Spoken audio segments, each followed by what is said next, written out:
Towards maturity, one of the things that we've been doing for the last 7 years is investigating the question, what is it that organisations are doing that will help them drive the results of using learning technologies in the workplace.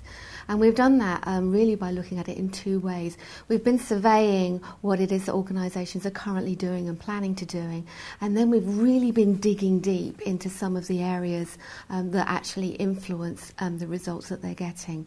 And we've been working over the last 7 years in about 1,200 organisations from across a wide range of sectors, private, public, not-for-profit, have been involved in this process. We've had a record response to the survey this year, and it's really given us a good indication of what's been happening, particularly over the recessionary period.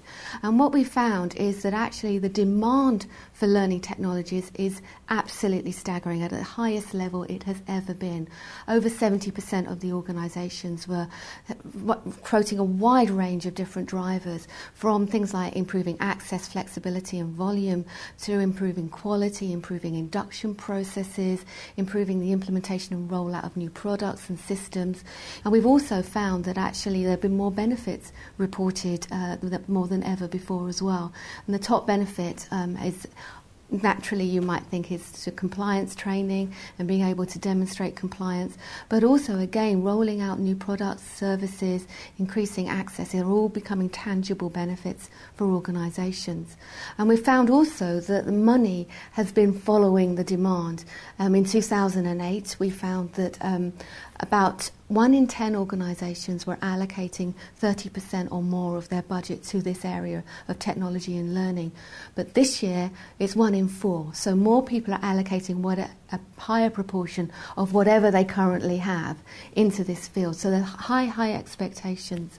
70-80% of everyone are using things like surveys and content, learning management systems. So we've really got a very strong base, a strong foundation for learning technologies. And there's a massive interest as well in mobile, which has grown substantially, and also in social networking, where more and more organisations are using social networking. It's not as highly adopted, but it certainly is something that's very much on people's agenda.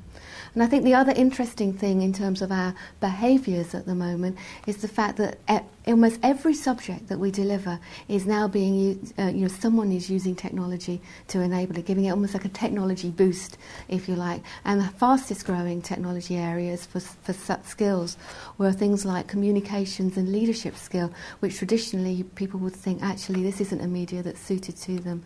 We still have barriers to change, but not as many are quoted as they have been in the past. Part of our benchmarking activity has been to really investigate why is it that some organisations get better results than others. And over the years, what we've done is identified almost 90 implementation behaviours that really seem to correlate to good practice.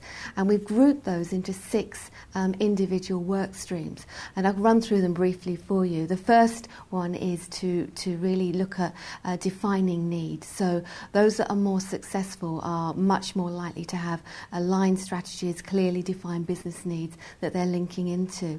The next 2 are looking more at culture, and they're looking at the learner culture and context, the extent to which organisations are providing choice, aligning to individual career aspiration, and the work culture and context, which is looking at predominantly the role of technology in that organisation, the technology culture and relationships, and also the line management culture and the extent to which learning and development people are working with line managers to bring learning about.